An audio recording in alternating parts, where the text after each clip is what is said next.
नमस्कार, मैं प्रकाशदीप प्रकाश study centre Kataiya मोड़ हरिगंज आपका स्वागत कर रहा हूं। और हम आज मैट्रिक के सेकेंड चैप्टर के वन शॉर्ट वीडियो में कंप्लीट करेंगे। तो हमारा सेकेंड चैप्टर है अम्ल, क्षारक एवं लवण। तो अम्ल किसे कहते हैं? सबसे पहला चीज तो वे पदार्थ जो स्वाद में खट्टे होते हैं या नीले लिटमस पेपर को लाल कर देते हैं, उन्हें हम अम्ल कहते हैं। आप घर में जो भी चीज देखते हैं और स्वाद में खट्टे होते हैं उन्हें अम्ल कहते हैं। इनका एक बेसिक नेचर है। दूसरा, आप एक लिटमस पेपर को जानते हैं, उस लिटमस पेपर को अगर ये नीले से लाल कर दे तो भी उसे अम्ल का प्रकृति कहा जाता है। जैसे इसका ट्रिक भी है कि ABR मतलब एसिड जो है वो ब्लू टू रेड करता है, मतलब नीला से लाल करता है, ABR। अम्ल शब्द की जो उत्पत्ति हुई थी वो लैटिन शब्द एसिड से होता है, जिसका अर्थ होता है खट्टा। उदाहरण के लिए अम्ल है एक सिरका, सिट्रस फल, सारे फलों में खट्टे फलों में एसिड पाया जाता है, खासकर नींबू, संतरा, डाब, इमली, ये सब में। आगे हाइड्रोक्लोरिक एसिड, कुछ एसिड्स के बारे में हम लोग पढ़ रहे हैं जो कहाँ कहाँ यूज होता है। तो उसमें एक है हाइड्रोक्लोरिक एसिड, इसको HCl भी कहते हैं। इसका उद्योगों में इसका प्रयोग किया जाता है और बॉयलर को अंदर से साफ करने में यूज करते हैं इसको। बाकी कपड़ा उद्योग में भी इसे यूज किया जाता है। और आगे देखते हैं, एक है हमारा सल्फ्यूरिक अम्ल। सल्फ्यूरिक अम्ल का प्रयोग हम लोग घर के बैटरी जो होता है ना, उसमें कार के बैटरी उद्योग में इसका यूज किया जाता है। और इसको अम्लों का राजा भी कहते हैं। अम्लों का राजा और अम्ल राज अलग है। अम्लों का राजा H2SO4 और अम्ल राज HCl HNO3 के मिक्सचर को कहते हैं। अब है नाइट्रिक अम्ल, जिसको HNO3 के नाम से जानते हैं। उर्वरक बनाने में, चाहे सोने के जो आप चीजें होती है, गहना वहना को साफ करने में इसका प्रयोग किया जाता है। अगला है एसिटिक एसिड, जिसे आप सिरका के रूप में जानते हैं। हालांकि एसिटिक एसिड का 3 से 4% ही सिरका कहलाता है। तो सिरके के रूप में खाद्य पदार्थों को संरक्षित करने में, अचारों आदि को संरक्षित करने में, लकड़ी के फर्नीचर को आदि को साफ करने में एसिटिक एसिड का प्रयोग किया जाता है यह। और आगे क्षार, जैसे अम्ल स्वाद में खट्टे होते हैं, क्षार स्वाद में कड़वे होते हैं। और इस शब्द की उत्पत्ति एल्कली से हुई थी, जिसकी अर्थ है राख, पौधे की राख। इसका स्वाद जो होता है, स्वाद में यह कड़वा होता है। उदाहरण के लिए नीम, बेकिंग सोडा। लिटमस पेपर का इसका क्या असर पड़ता है? तो जिस प्रकार से वह ब्लू टू रेड कर रहा था, इसके लिए BRB मतलब बेस जो है रेड से ब्लू कर देता है, यानी लाल लिटमस पत्र को नीला कर देता है। और यह स्पर्श में साबुन जैसा व्यवहार दिखाता है।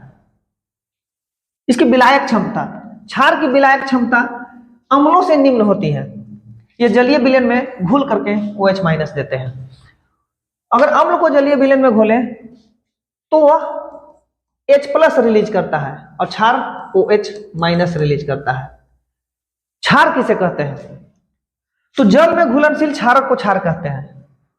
जो क्षारक जल में घुल जाए उसे क्षार कहते हैं। उदाहरण के लिए सोडियम हाइड्रोक्साइड, यह प्रबल क्षारक के रूप में इसका प्रयोग किया जाता है।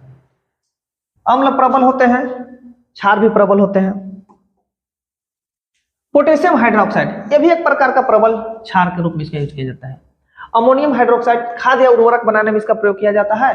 और कैल्शियम हाइड्रोक्साइड CaOH2, इसके कैल्शियम ऑक्साइड को जल में मिलाने से प्राप्त होता है।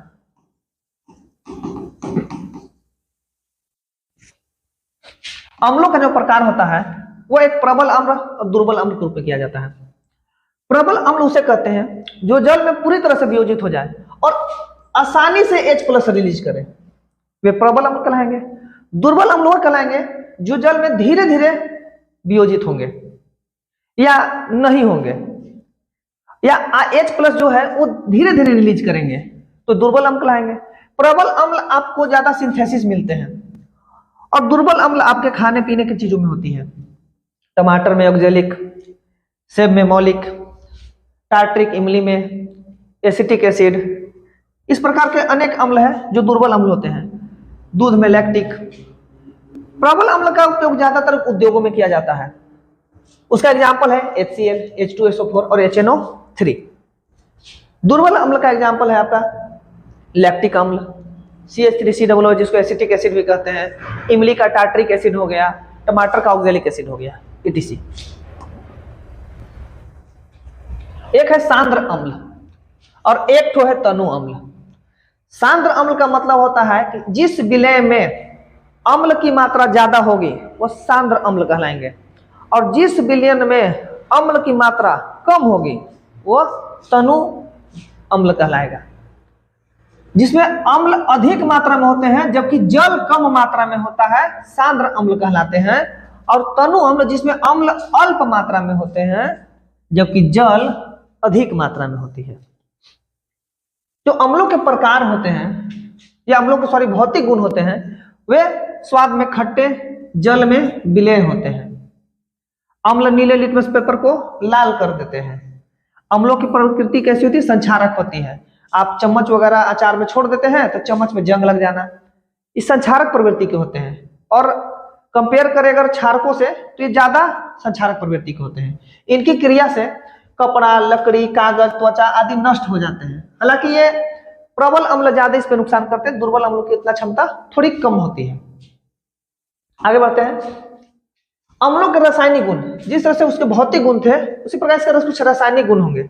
जो रासायनिक गुण ये धातु के साथ अभिक्रिया करके क्या करते हैं? तो है अम्ल जो है विभिन्न धातु जैसे जिंक, सोडियम, मैग्नीशियम आदि से क्रिया करके हाइड्रोजन गैस रिलीज करता है। इसका एक बेसिक नेचर है। अम्ल को अगर धातु से रिएक्शन करा दे तो लवण प्राप्त होगा और साथ ही साथ हाइड्रोजन गैस प्राप्त होगा। एक एग्जांपल के थ्रू देखते हैं कि जिंक के दाने को जब हम सल्फ्यूरिक अम्ल के साथ रिएक्शन कराते हैं तो ZnSO4 जिंक सल्फेट प्राप्त होता है और हाइड्रोजन गैस रिलीज होती है हमारा एनवायरमेंट में। हाइड्रोजन जब निकलती है तो उसको पता करने के लिए हम एक पॉप टेस्ट करते हैं। पॉप टेस्ट क्या होता है? जब जलती हुई मोमबत्ती हम बीकर के पास, प्रखनली के पास ले जाते हैं तो उसमें एक साउंड आती है, उसको साउंड जो होता है वो पॉप की ध्वनि होती है। इसीलिए हाइड्रोजन गैस की उपस्थिति को ज्ञात करने के लिए पॉप टेस्ट करते हैं। तो हाइड्रोजन गैस को जब हाइड्रोजन गैस से निहित प्रखनली के पास जब एक जलती हुई मोमबत्ती लाई जाती है तो पॉप की ध्वनि के साथ एक ज्वाला उत्पन्न होती है। इस टेस्ट को हाइड्रोजन की उपस्थिति दर्शाने के लिए उपयोग करते हैं, पॉप टेस्ट। आगे बढ़ते हैं। धातु जब कार्बोनेट तथा धातु जब हाइड्रोजन कार्बोनेट के साथ रिएक्शन करेगा तो क्या होगा? तो देखते हैं कि अम्ल अगर धातु के कार्बोनेट के साथ या धातु के हाइड्रोजन कार्बोनेट के साथ, जिसे कार्बोनेट का साथ बोला जाए तो कैल्शियम कार्बोनेट, अगर बोले कि धातु के हाइड्रोजन कार्बोनेट तो कैल्शियम हाइड्रोजन कार्बोनेट। तो धातु के कार्बोनेट के साथ अगर रिएक्शन करेगा अम्ल तो लवण बनाएगा, साथ ही साथ CO2 रिलीज होगा और जल की प्राप्ति होगी।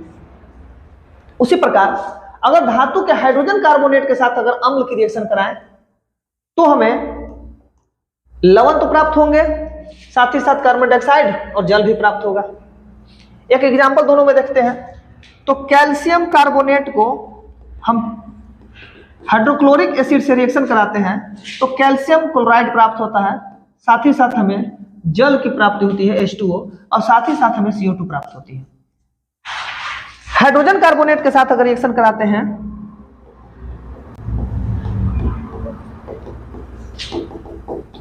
तो हमें कैल्शियम क्लोराइड, साथ ही साथ 2 अणु जल के और साथ ही साथ 2 अणु CO2 के प्राप्त होते हैं।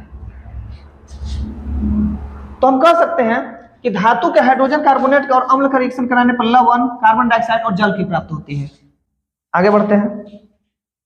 अगर धातु के ऑक्साइड के साथ इसकी रिएक्शन कराया जाए, सपोज दैट धातु का ऑक्साइड हमारा कैल्शियम ऑक्साइड है और एक हमारे पास एसिड है HCl, तो उसकी रिएक्शन से हमें कैल्शियम क्लोराइड प्राप्त होता है और साथ ही साथ हमें जल की प्राप्ति होती है। उदाहरण के लिए कैल्शियम ऑक्साइड को हाइड्रोक्लोरिक से रिएक्शन कराने पर कैल्शियम क्लोराइड, यहाँ पे मिस्टेक हो गया है, यहाँ पे जल की प्राप्ति होगी। तो अम्ल कुछ धातु ऑक्साइड क्षारकीय धातु के साथ क्रिया करके लवण तथा जल बनाते हैं। उदाहरण आप देख दिए। आगे चलते हैं। अम्लों के उपयोग, इसका उपयोग क्या किया जाता है? अम्लों का प्रयोग तो होता होगा ना हमारे जीवन में। तो अम्लों का प्रयोग, तो अलग अलग अम्लों का प्रयोग देखते हैं। जैसे हमारे यहाँ बेसिक यूज होने वाला सल्फ्यूरिक अम्ल। सल्फ्यूरिक अम्ल को H2SO4 कहते हैं, जिसे अम्लों का राजा भी कहते हैं, और शायद इसे एक ऑयल ऑफ विट्रोल भी कहते हैं। इसका उपयोग लेड बैटरी में, पेट्रोलियम उद्योग में, प्लास्टिक बनाने में, कृत्रिम रेशा बनाने में, इसको उर्वरक का निर्माण में, फर्टिलाइजर्स के निर्माण में, इसके इत्यादि के लिए इसका प्रयुक्त किया जाता है। नाइट्रिक अम्ल, अगला अम्ल है नाइट्रिक अम्ल। तो नाइट्रिक अम्ल को सोने तथा चांदी के शोधन में प्रयुक्त किया जाता है। उर्वरक बनाने, औषधि, विस्फोटक बनाने में भी इसका प्रयोग किया जाता है, HNO3 का, इसको नाइट्रिक अम्ल कहते हैं। नाइट्रिक अम्ल को सोरे का अम्ल भी कहते हैं। यह एक संपाद्य चीज है, इसका KNO3 से प्राप्त किया जाता है। तीसरा अम्ल हमारा हाइड्रोक्लोरिक अम्ल, स्ट्रॉन्ग एसिड के रूप में तीनों का यूज करते हैं। इसका उद्योगों में कपड़ा साफ करने के लिए, रंगने के लिए, कलई से पूर्व लोहे के चादरों को साफ करने के लिए, चूंकि ये बहुत स्ट्रॉन्ग एसिड है तो इसको सावधानी पूर्वक प्रयोग किया जाता है। जिस प्रकार अम्लों का कुछ प्रयोग था, उसी प्रकार क्षारकों का भी कुछ प्रयोग होगा। तो आयन के आधार पर क्षारकों को दो भागों में विभाजित किया गया है। एक स्ट्रॉन्ग एसिड था, उसी के आधार से स्ट्रॉन्ग बेस होगा, और जिस तरह से वीक एसिड था वैसे ही यहाँ पे वीक बेस होगा। तो वे क्षारक जो जल में पूर्णतया वियोजित होकर हाइड्रोक्साइड आयन देते हैं, प्रबल क्षारक कहलाते हैं, जैसे KOH, NaOH, BaOH का होल 2 इत्यादि, barium hydroxide, sodium hydroxide, potassium hydroxide, आसानी से OH देंगे। अम्ल घुलने के बाद H+ रिलीज करते हैं, और क्षार घुलने के पास OH- रिलीज करते हैं। आगे बढ़ते हैं। दुर्बल क्षारक, वे क्षारक जो जल में पूर्णतः वियोजित नहीं होते हैं, दुर्बल क्षारक कहलाते हैं। इस दुर्बल क्षारक लिस्ट में एल्यूमिनियम का हाइड्रोक्साइड उपस्थित है, और NH4OH, जिसको एमोनियम का हाइड्रोक्साइड कहते हैं, ये भी शामिल है। कुछ क्षारकों के भौतिक गुण आप समझ सकते हैं कि जिस तरह से वो स्वाद में खट्टे होते थे, इनका भी एक स्वाद होगा। ये जल में विलय तथा स्वाद में तीखे अथवा कड़वे होते हैं। क्षारक BRB, मतलब बेस जो है रेड टू ब्लू करता है, तो इसका लिटमस पेपर को नीला कर देता है। क्षारक स्पर्श करने पर साबुन के समान चिकने होते हैं, स्पर्श करने पर उनकी चिकनाई थोड़ा दिखती है। अम्लों के समान क्षारकों की प्रवृत्ति भी जो होती है वो संक्षारक ही होती है, हालांकि इनकी संक्षारक क्षमता अम्लों के कंपेयर में कम होती है। यह प्रवृत्ति प्रबल अम्लों की तुलना में कम होती है। जिस तरह से अम्लों के रासायनिक गुण थे, उसी प्रकार क्षारकों के भी रासायनिक गुण होंगे। तो केमिकल प्रॉपर्टीज ऑफ बेस, धातु के साथ अगर इसकी अभिक्रिया कराया जाए तो क्या प्राप्त होगा? तो प्रबल क्षारक जैसे KOH, NaOH जैसे प्रबल क्षारक सक्रिय धातुओं के साथ क्रिया करके हाइड्रोजन गैस उत्पन्न करते हैं, अतः क्षारकों को धातु पात्र में नहीं रखना चाहिए। धातु पात्र में रखने से ये जल्दी रिएक्शन करते हैं। एक एग्जांपल लेते हैं, जो जिंक के हमारे दाने हैं उसको सोडियम हाइड्रोक्साइड के साथ रिएक्शन कराते हैं, तो हमें Na2ZnO2, इसको सोडियम जिंकेट भी कहते हैं, प्राप्त होती है। इसको बोलते हैं sodium zincate. Sodium zincate formula तो आपको याद करना पड़ेगा। साथ ही साथ हमें हाइड्रोजन गैस रिलीज होती है, यहाँ पे लिखा हुआ है कि रिएक्शन करने पर हाइड्रोजन गैस रिलीज होगा।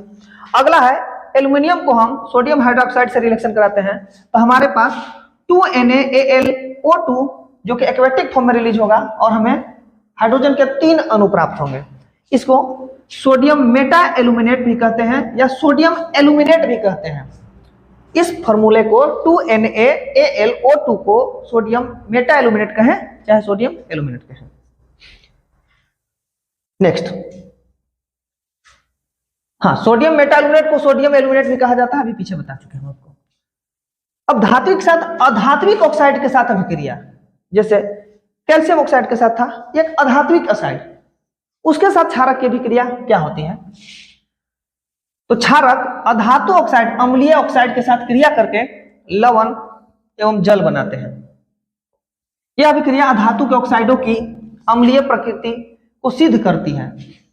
यानी कि क्षारक लेते हैं कैल्शियम हाइड्रोक्साइड, और एक अधातु लेते हैं जो हमारे पास CO2 है, इसे बुझा हुआ चूना भी कहते हैं, तो हमारे पास लवण बनाता है और साथ ही साथ जल बनाता है। एक रिएक्शन है हमारे पास CaOH का होल 2 प्लस CO2, इसके साथ हमारा बोलता है कैल्शियम कार्बोनेट प्लस हमें जल की हानि होती है, यानी वो एनवायरमेंट में रिलीज हो जाता है।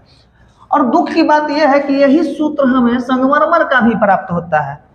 जो पुताई उताई करने के बाद रिएक्शन होता है कार्बन डाइऑक्साइड जो एनवायरमेंट में होता है, उससे जो प्राप्त होता है चमकदार होती है 2 दिन बाद, 2 घंटे बाद, 3 घंटे बाद, वो जो फार्मूला प्राप्त होती है वो एक संगमरमर का फार्मूला है, मार्बल का फार्मूला है।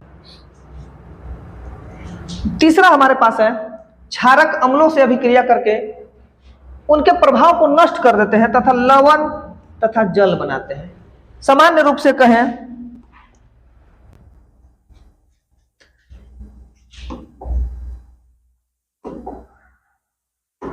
तो अम्ल प्लस क्षार लवण की प्राप्त होती है। इससे आगे बढ़ते हैं। अम्ल तथा क्षारक के बीच अभिक्रिया पिछला बार जस्ट देखें तो अम्ल तथा क्षारकों के बीच निम्नलिखित अभिक्रियाएं होती है। पहला, अम्ल क्षारकों या धातु के ऑक्साइडों से क्रिया करके उनके प्रभाव को नष्ट कर देते हैं।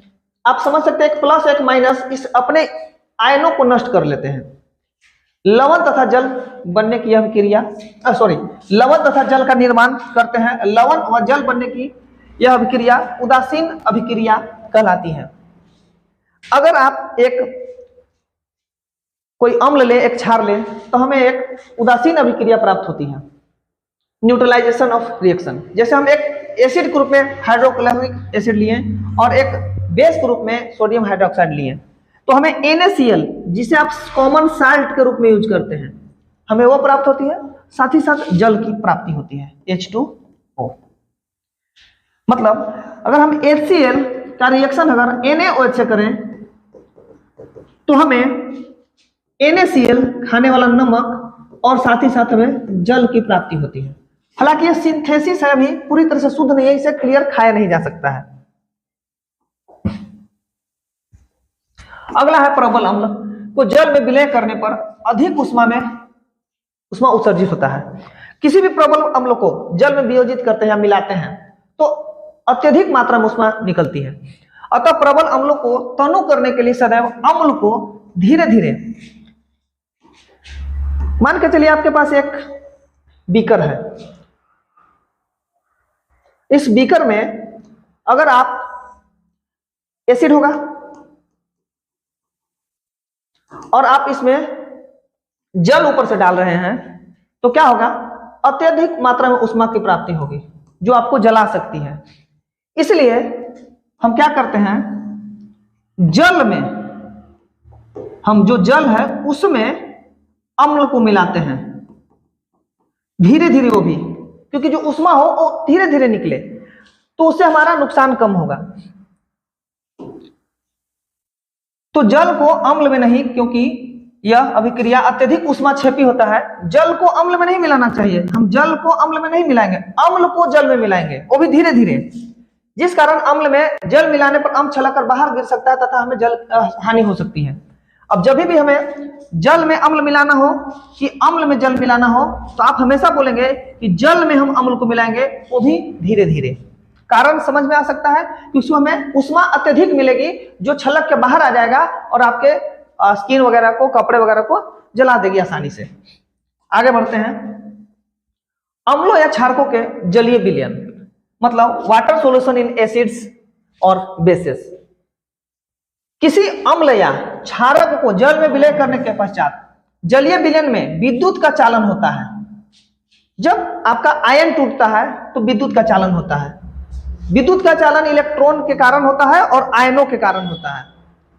तो यहाँ पे जो विद्युत का चालन हो रहा है आयनों के, क्योंकि अम्ल या क्षारक के जलीय विलयन में मुक्त आयन उपस्थित होते हैं। विद्युत का चालन 2 प्रकार से होते हैं, या तो आयन रिलीज होगा तो चलेगा या इलेक्ट्रॉन मुक्त होगा तो चलेगा। तो यहाँ पे आयन के कारण होगा। अम्ल तथा क्षारक अपने जलीय विलयन में मुक्त आयनों की उपस्थिति के कारण विद्युत का प्रवाह करते हैं। अभी जस्ट बताया, सभी क्षारक जल में विलय नहीं होते हैं, एक कंडीशन है। पिछले ही कुछ भी तीसरे चौथे पन्ने में पीछे देखें कि जो जल में वियोजित होते हैं और जल में कुछ वियोजित नहीं होते हैं। तो जल में विलय नहीं होते हैं, केवल जल में विलय क्षारकों को क्षार कहते हैं। क्षारक बेसिकली आप ठोस समझ सकते हैं और सूखा समझ सकते हैं, लेकिन जो जल में घुल जाए उसे ही क्षार कहते हैं। क्षार सभी क्षार नहीं होते हैं। हम यूं कह सकते हैं कि सभी क्षारक क्षार नहीं है, लेकिन जितने क्षार हैं वो क्षारक हो सकते हैं, क्योंकि क्षारक सभी विलय नहीं होते हैं। आगे बढ़ते हैं। तकनीकी कारण से हमारा वीडियो रुक गया था, तो वहीं से शुरू करते हैं। अम्ल या क्षारक पर तनुता का प्रभाव। अगर अम्ल और क्षारक पर इसका तनुता का क्या प्रभाव होता है, तो अम्ल या क्षारक को जल में मिलाना तनुकरण कहलाता है, जिसके फलस्वरूप प्रति इकाई आयतन में H3O+ आयन और OH- आयनों की सांद्रता में कमी हो जाती है। इससे ही तनुता कहा जाता है। जब हम इसको तनुकरण करते हैं तो H3O+ आयन और OH- आयनों की सांद्रता में कमी हो जाती है। नोट, अम्ल तथा क्षारक दोनों ही जलीय विलयन में मुक्त आयनों के कारण विद्युत धारा का चालन करते हैं। जैसे तारों में विद्युत धारा का प्रवाह इलेक्ट्रॉन मुक्त इलेक्ट्रॉन के कारण होता है, लेकिन वही किसी विलयन में अम्ल और क्षारक दोनों ही जलीय विलयन जब होगा तो उसमें मुक्त आयन होगा, उसी के कारण से विद्युत धारा का चालन होगा। आगे बढ़ते हैं। सूचक वे पदार्थ जिनका उपयोग किसी अनुमानपन में उदासीन बिंदु या अंतिम बिंदु को निर्धारित करने के लिए किया जाता है, सूचक कहलाते हैं। अम्ल क्षारक सूचक वे पदार्थ हैं जिनका अम्लीय तथा क्षारकीय विलयन में रंग भिन्न भिन्न होता है। ये विलयन में हाइड्रोजन आयन जिसको H+ आयन कहते हैं, सांद्रण अथवा हाइड्रोक्साइड आयन जिसको H- आयन कहते हैं, अर्थात pH मान में परिवर्तन होने की सूचना अपने रंग को परिवर्तित करके देते हैं। अपने रंग में परिवर्तित कर देंगे तो अम्ल और क्षार का सूचक कहलाएंगे। अम्ल क्षारक अनुमानपनों में सामान्यतः निम्नलिखित 3 सूचकों का उपयोग होता है। हमेशा सुनते होंगे लिटमस पत्र, एक मेथिल ऑरेंज जिसको मिथाइल ऑरेंज भी कहते हैं, और एक तो फेनोल्फथलीन होता है। कुछ प्राकृतिक हमारे यहाँ सूचक भी होते हैं, जैसे हल्दी, लाल गोभी पत्ता और हाइड्रेंजिया, पिटूनिया तथा जेरेनियम। आप हल्दी तथा लाल पत्ता गोभी आप घर में देखते होंगे, हाइड्रेंजिया, पेटूनिया और जेरानियम आपके सामने यहाँ पे है। ये देखिए पेटूनिया का पौधा है, ये जेरानियम का पौधा है और ये हाइड्रेंजिया का पौधा है। ये भी शायद आप फूल के रूप में आप घर देखते होंगे, कहीं कहीं आसपास में दिखते रहते हैं। जैसे फूलों की पत्तियां आदि भी सूचक के रूप में प्रयुक्त किए जा सकते हैं। हल्दी का रंग क्षारकीय माध्यम में लाल भूरा हो जाता है। कभी भी हल्दी लेकर के आप साबुन से अगर हाथ धोते हैं तो उसका रंग परिवर्तन हो जाता है। कपड़ा वगैरह में भी हल्दी लग जाने के बाद और उसमें साबुन से धोने या सर्फ से धोने के बाद उसका रंग में परिवर्तन हो जाता है। हालांकि 2-3 बार धोने के बाद या 2-3 घंटा के बाद ये खत्म भी हो जाते हैं। लवण यानी साल्ट किसी अम्ल तथा क्षारक की उदासीनीकरण अभिक्रिया से प्राप्त आयनिक ठोस जो होगा, अगर अम्ल और क्षारक से जो अभिक्रिया से प्राप्त जो ठोस होगा उसे हम लवण कहते हैं। जैसे अगर हम देखें NaOH का अभिक्रिया HCl से करा दें तो हमें NaCl और साथ ही साथ जल की प्राप्ति होती है। ये ठोस है, यही हमारा लवण है, जिसे आप नमक के रूप में जानते हैं। इस क्रिया में लवण के साथ जल का निर्माण होता है। आगे बढ़ते हैं। उदाहरण, अम्ल और क्षार का भी क्रिया से लवण और जल की प्राप्ति होती है। लवणों का परिवार हम लोग देखने जा रहे हैं कि लवणों का परिवार क्या होगा। तो समान धनात्मक या ऋणात्मक मूलक वाले लवण समान परिवार के होंगे।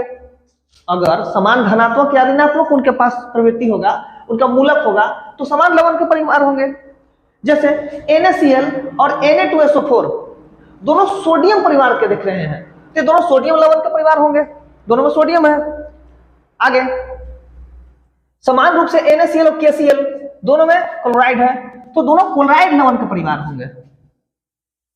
लवणों का pH, अब प्रबल अम्ल और प्रबल क्षार से रिएक्शन कराने पर हमेशा जो लवण होगा वो उदासीन होगा तथा इनका pH हमेशा 7 होगा, जबकि प्रबल अम्ल और दुर्बल क्षार से बने लवण का अम्लीय होगा। क्योंकि अम्ल प्रबल है और क्षार दुर्बल है, तो जो उसका लवण प्राप्त होगा वो अम्लीय प्रवृत्ति का होगा, क्योंकि इसमें अम्ल प्रबल है और क्षार दुर्बल है। इनका pH जो होगा 7 से कम होगा, इधर की ओर होगा। उसी प्रकार प्रबल क्षार और दुर्बल अम्ल का अगर रिएक्शन कराते हैं तो जो उसकी प्रकृति होगी वो क्षारकीय प्रकृति की होगी।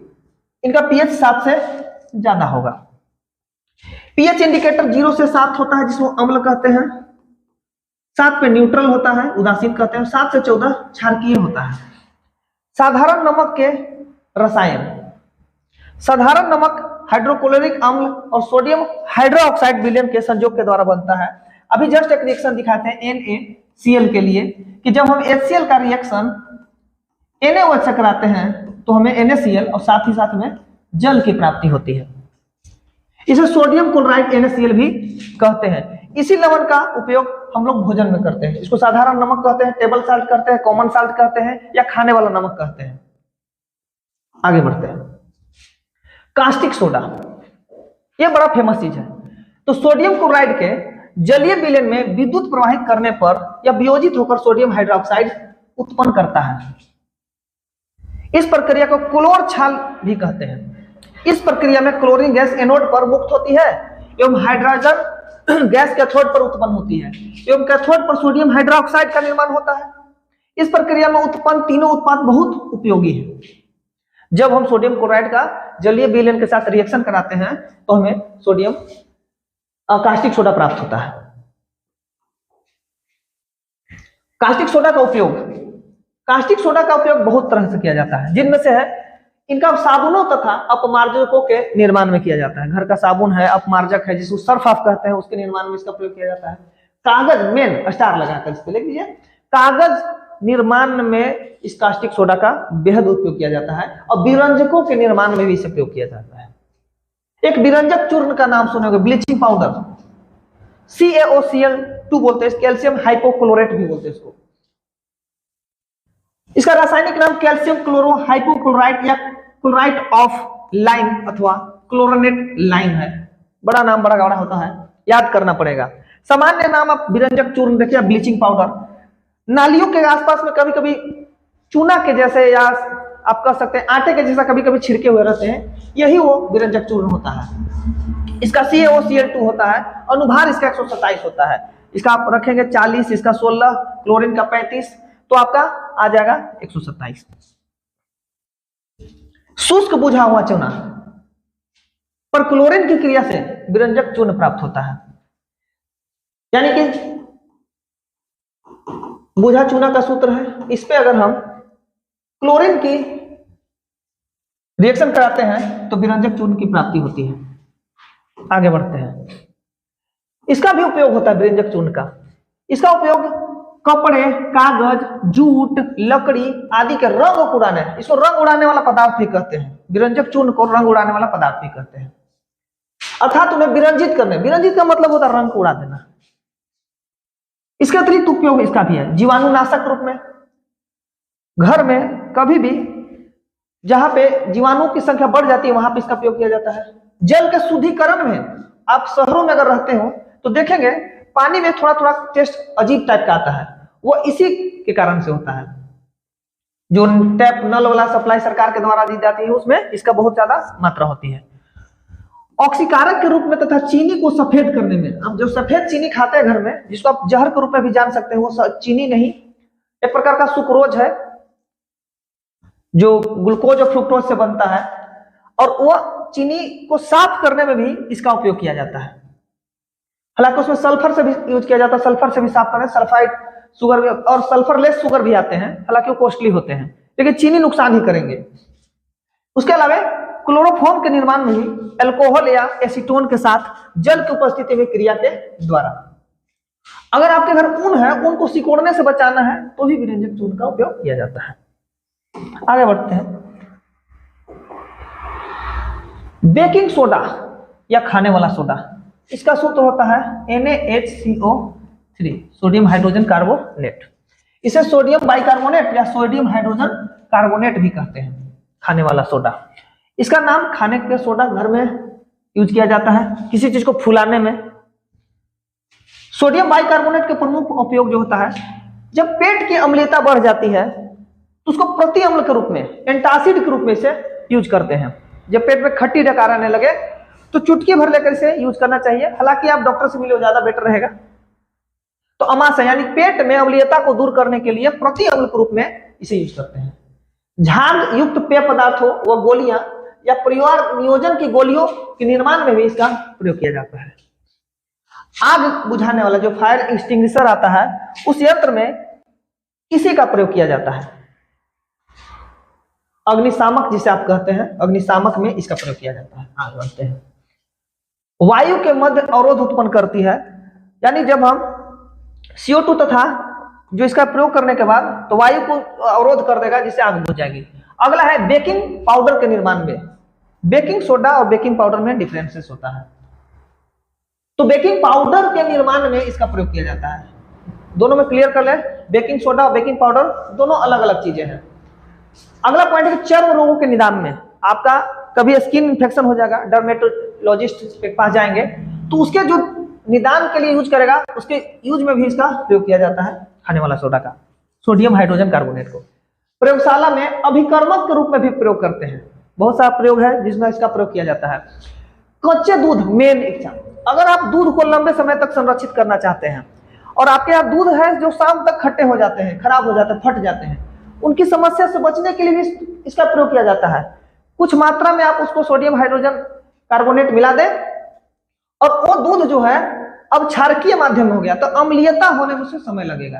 तो कच्चे दूध के फटने के समय को बढ़ाने हेतु भी इसका प्रयोग किया जाता है। टैंकरों, जो दूध के टैंकर होते हैं जो बड़े बड़े लंबे दूरी पे ले जाते हैं, उनके दूध में ये मिलाया जाता है। सोडा, आप धोने का सोडा जानते होंगे, वॉशिंग सोडा, निरमा। तो रासायनिक नाम इसका सोडियम कार्बोनेट डेकाहाइड्रेट होता है। इसका डेका का मतलब 10, इसका धोन सोडा कह सकते हैं। इस क्रिस्टलीय सोडियम कार्बोनेट इसको बोलते हैं। Na2CO3 इसका फॉर्मूला होता है, सोडियम कार्बोनेट। अगर इसको देखें तो सोडियम के कार्बोनेट के साथ इसमें 10 जल के अणु होते हैं, इसलिए इसको डेकाहाइड्रेट कहते हैं। इसका अनुभार 286 होता है। सोडियम कार्बोनेट के पुनः क्रिस्टलीकरण से धोने का सोडा बनता है। अगर इसको पुनः क्रिस्टलीकरण कर दे, सोडियम कार्बोनेट के पुनः क्रिस्टलीकरण कर दे, इसे धोने का सोडा प्राप्त होता है। और धोने का सोडा एक क्षारकीय लवण है, बेसिक नेचर का है और लवण है। इसका उपयोग जो है, धोन सोडा का उपयोग जो होता है, जो प्रयोगशाला अभिकर्मक में किसी चीज का रिएक्शन कराने में बहुत जगह इसका यूज होता है। कांच, कागज, बोरेक्स आदि के उद्योग के निर्माण में भी इसका प्रयोग किया जाता है। पेट्रोलियम के शोधन तथा धातु के शोधन में भी इसका प्रयोग किया जाता है। आगे आग बुझाने वाले यंत्रों में इसका प्रयोग किया जाता है और धातु कार्बोनेटों के निर्माण में भी इसका प्रयोग किया जाता है। अपमार्जक, जिसको डिटर्जेंट कहते हैं, उसके निर्माण में भी इसका प्रयोग किया जाता है। बेकिंग पाउडर, पेंट, रंजक तथा सुहागा, जिसको बोरेक्स वगैरह के निर्माण में भी इसका प्रयोग किया जाता है। मेन चीज, जल की जो कठोरता है उसे दूर करने के लिए भी हम इसका प्रयोग करते हैं। आगे बढ़ते हैं। स्टार लगा के इसको लिख सकते हैं, प्लास्टर ऑफ पेरिस। जब हम इसका कैल्शियम सल्फेट हेमीहाइड्रेट नाम होता है। जब CaSO4 को 120 डिग्री पर, जब इस पे 2H2O के फॉर्म में होता है और इसको 120 डिग्री पे गर्म करते हैं तो हमें प्राप्त होता है CaSO4 हाफ H2O, इसलिए इसको हेमी हाइड्रेट कहते हैं। इसे आप सामान्य प्लास्टर ऑफ पेरिस, जब कभी हड्डी वगैरह टूट जाते हैं तो हड्डियों को जोड़ने के लिए जो आप देखते हैं उजला उजला लगा दिया जाता है, वो यही रहता है, प्लास्टर ऑफ पेरिस। इसका सूत्र होता है CaSO4 × हाफ H2O। अनुभार आप निकाल सकते हैं। इसका निर्माण का जो विधि है, जब कैल्शियम सल्फेट डाइहाइड्रेट, अभी जस्ट बोले ना इसमें 2 हाइड्रोजन के अणु होंगे, डाइहाइड्रेट बने 2 हाइड्रोजन के अणु। जब कैल्शियम सल्फेट CaSO4 को और डाइहाइड्रेट 2H2O के अणु को 120 डिग्री पे गर्म करते हैं तो निर्जलीकरण के द्वारा 1.5 अणु निकल जाते हैं और हमें प्लास्टर ऑफ पेरिस प्राप्त होता है। यानी CaSO4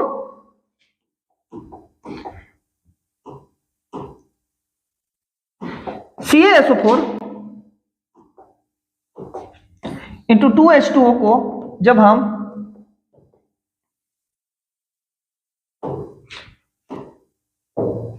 रिएक्शन कराते हैं तो कैल्शियम सल्फेट और आधा जल के अणु और 1.5 जल के अणु उड़ जाते हैं, तो हमें प्राप्त होता है प्लास्टर ऑफ पेरिस। ये हमारा प्लास्टर ऑफ पेरिस है, ये हमारा प्लास्टर ऑफ पेरिस है।